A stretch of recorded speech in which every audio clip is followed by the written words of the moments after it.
생산이 전월과 같은 수준을 보인 가운데 광공업 등의 생산이 늘어 전월에 비해 증가하였습니다. 소매 판매는 화장품과 의복 등의 판매가 늘어 전월에 비해 증가하였습니다. 설비 투자는 기계류 투자가 줄어 전월에 비해 감소하였고요. 건설 기성도 건축공사 실적이 줄어 전월에 비해 감소하였습니다. 동행지수 순환변동치와 선행지수 순환변동치는 모두 전월에 비해 하락하였습니다. 이어서 부문별로 살펴보면요. 먼저 생산 부분입니다. 전산업 생산은 건설업 생산은 감소하였지만 광공업 등의 생산이 늘어 전월에 비해 0.5% 증가하였습니다. 전년 동월 대비로 보면요. 서비스업과 광공업 등의 생산이 늘어 1.2% 증가하였습니다. 3쪽 광공업 생산입니다. 광공업 생산은 자동차 등은 감소하였지만 기타 운송 장비와 화학 제품 등의 생산이 늘어 전월에 비해 0.4% 증가하였습니다. 기타 운송 장비는 지금 조선업의 업황이 최근 들어 미미하나마 다소 개선되는 모습을 보이고는 있지만 여전히 일감이 많이 부족한 상황인데요. 이번 달에는 인도기일이 도래한 물량이 매적 증가하였고요. 또 8월 장기 휴가에 따른 조업일수에 대비해서 작업량을 늘리면서 생산이 증가한 것으로 보고 있습니다. 화학 제품은 중국인 관광객 증가 등에 따라 수요가 늘면서 화장품 생산이 증가하였고요.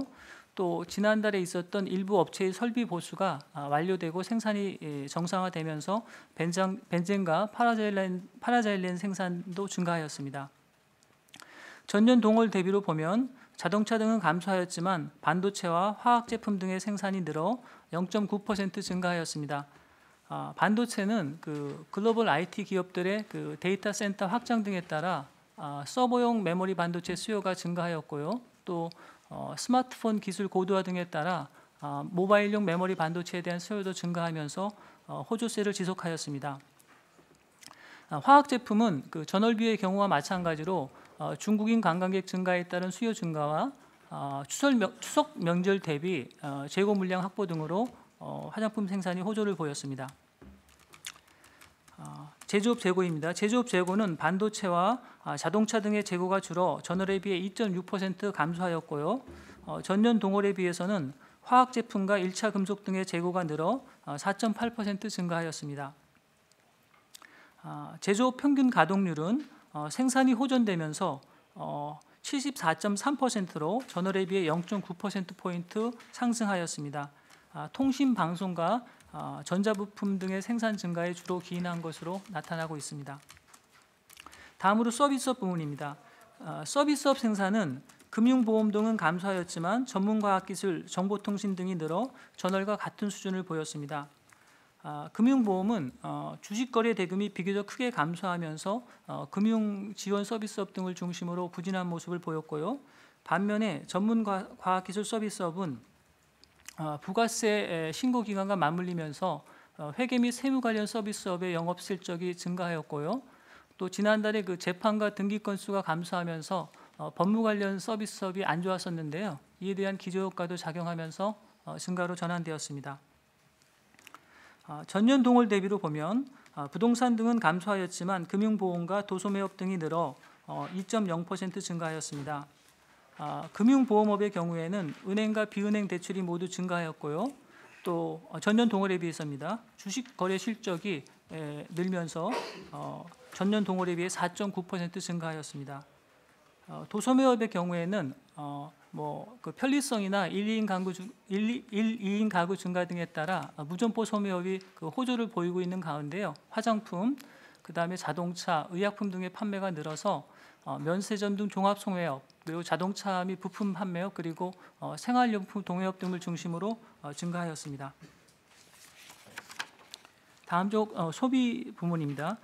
소매 판매는 화장품 등 비내구재, 의복 등 준내구재, 그리고 가전제품 등 내구재 판매가 모두 늘어 전월에 비해 0.5% 증가하였습니다. 화장품은 중국인 관광객이 증가하고 또 폭염 등에 따라 선케어 등 기능성 제품에 대한 수요가 늘면서 판매가 증가하였습니다.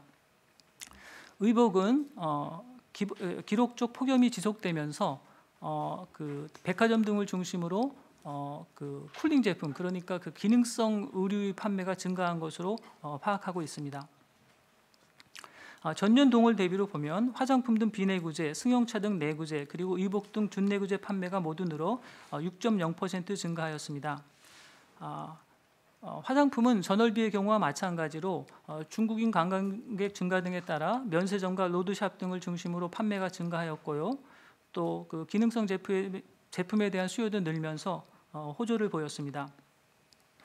승용차는 개소세 인하 등에 따라서 국산차 판매가 증가하였고요. 또 그 수입차의 경우는 일부 업종에 영업 재개 등으로 판매가 증가하면서 호조를 보였습니다.